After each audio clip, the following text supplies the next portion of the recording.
Fascist শুধুমাত্র শাসন ব্যবস্থাকে উৎখাত করে সন্তুষ্ট নয়, বরং আওয়ামী ফ্যাসিজমের যত অবশিষ্ট বাংলাদেশে বিভিন্ন প্রান্তে প্রশাসনে, শিক্ষা অঙ্গনে, সাংস্কৃতিক অঙ্গনে রয়ে গেছে, তাদেরকেও আমরা বিচারের আওতায় আনব।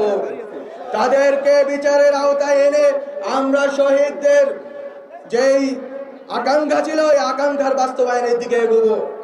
আমরা বিচারের সাথে সাথে আমরা সংস্কারের কাজের কথা বলছি। অলরেডি অনেকগুলো কমিশন সংস্কারের প্রস্তাবনা প্রস্তুত করেছেন।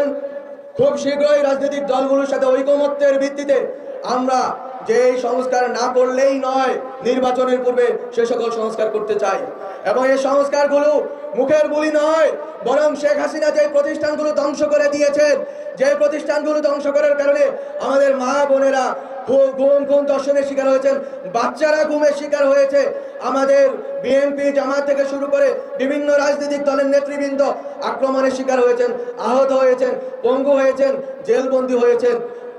আমাদের সবার সেই যে প্রেরণা ছিল যে এই প্রতিষ্ঠানগুলো হাসিনাকে সাবস্টেনশিয়েট করেছে, হাসিনাকে টিকিয়ে রেখেছিল, সেই প্রতিষ্ঠানগুলোকে একই রকম রেখে আমরা নির্বাচন করতে পারি না।